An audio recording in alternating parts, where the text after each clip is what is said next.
Selamat mendengarkan podcast ini. Shalom. Kebenaran hari ini 7 Maret 2022 bertemakan media penyempurnaan karakter.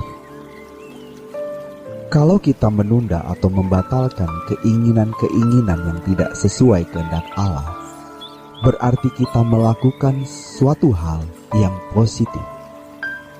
Karena kita hidup di dunia yang sudah rusak, sudah jatuh, dan pengaruh dunia begitu jahat. Kalau kita mengikuti kehendak dunia, di dalam 1 Yohanes 2 ayat 15 sampai ayat yang ke-17 berkata, keinginan daging, keinginan mata, keangkuhan hidup yang bukan berasal dari Allah. Sejatinya kita sedang membinasakan diri. Pertanyaannya, apakah kita tidak boleh mempunyai keinginan? Allah memberikan kita pikiran dan perasaan supaya kita memiliki keinginan. Tidak mungkin manusia tidak punya keinginan.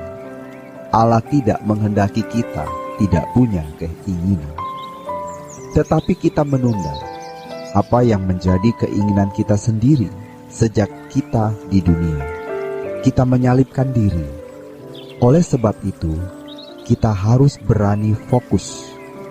Yang sering tanpa disadari, penyesatan adalah ketika orang memisahkan antara hamba Tuhan dan jemaat, pendeta dan awam. Ini menyesatkan. Kita semua memiliki standar yang sama. Tidak ada awam, tidak ada imam. Kita semua adalah imam-imam, imamat yang rajani. Tidak ada standar ganda. Standar pendeta harus A, standar jemaat B. Tidak. Semua kita harus seperti Kristus. Semua harus sempurna seperti Bapa, memiliki kemampuan yang memproduksi, membuahkan keinginan atau kehendak yang selalu sesuai dengan Allah. Dan untuk itu, seseorang harus berani fokus. Dimensi berpikir kita harus dimensi kekekalan, dimensi surgawi. Kalau kita tidak memiliki komitmen yang jelas dan tegas, kita akan terus menjadi seorang yang diombang-ambingkan oleh keadaan, gagal fokus, bias, dan tidak akan pernah menjadi anak-anak Allah yang berstandar atau berkualitas anak Allah. Mari kita bertobat. Tunjukkan hidup kita hanya satu, sempurna seperti Bapa. Artinya, kemampuan untuk bisa berpikir, berperasaan, sekualitas dengan Allah Bapa, supaya membuahkan kehendak, memproduksi keinginan-keinginan yang selalu sesuai dengan keinginan Allah. Dan kita yang menentukan diri kita. Kalau kita mengkonsumsi apa yang dunia sediakan, kita tidak akan pernah memiliki kecerdasan rohani, logika rohani. Makanya, sekarang kita harus fokus. Jangan menonton yang tidak perlu ditonton. Ketika kita membuka gadget, ada yang tidak boleh ditonton, tidak perlu kita tonton. Itu merusak. Jadi, waktu kita yang singkat ini harus kita gunakan sebaik-baiknya untuk membangun rupa Allah di dalam diri kita. Dari hal-hal praktis, teknis, kita merajut otot-otot kodrat ilahi, merajut saraf-saraf kodrat ilahi. Memang kemelesetan masih bisa kita lakukan, dan kalau kodrat ilahi kita tidak kunjung sembuh, itu karena kita sering menolerir. Tetapi Tuhan menyediakan media penyempurnaan karakter. Dalam Roma 8 ayat 28 dikatakan, Allah bekerja dalam segala hal mendatangkan kebaikan. Itu merujuk pada media penyempurnaan. Ketika kita bertemu pelayan restoran yang entah karena kurang profesional atau karena kesalahan, tidak melayani kita dengan baik, mertua yang cerewet sekali, pasangan yang tidak sempurna. Semua itu adalah media yang Tuhan sediakan untuk menyempurnakan kita. Jadi, Allah itu mau memproses kita. Apapun yang terjadi dalam hidup kita, itu adalah media. Percayalah, kalau kita bisa dipercayai Tuhan, Tuhan tidak suka membuat kita susah atau miskin berkepanjangan.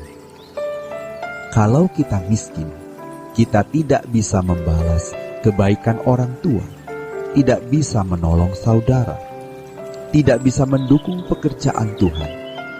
Makanya diperbaiki dahulu karakter kita.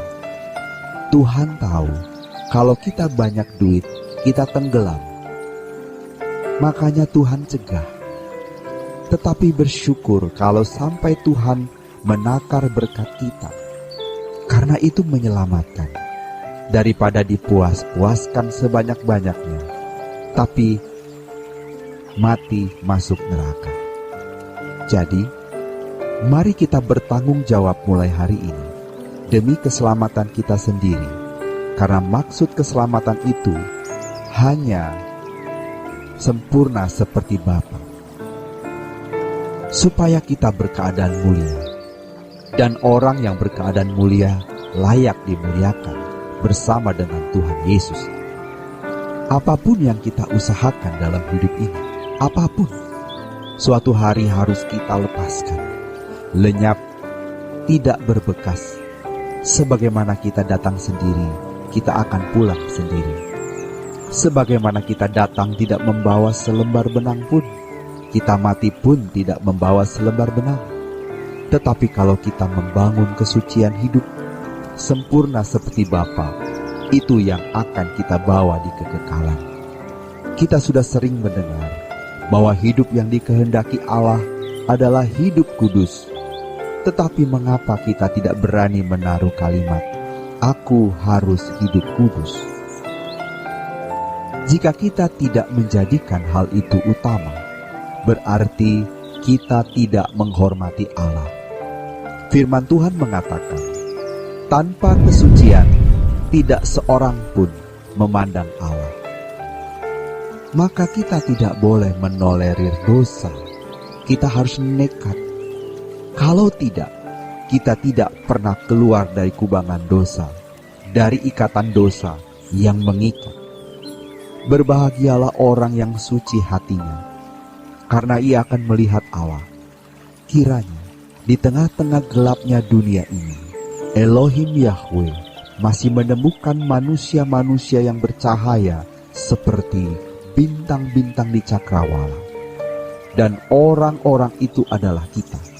Maka jangan takut bertobat, jangan takut punya janji untuk hidup suci, jangan takut berkomitmen sempurna seperti Bapa, dan jangan kita menunda.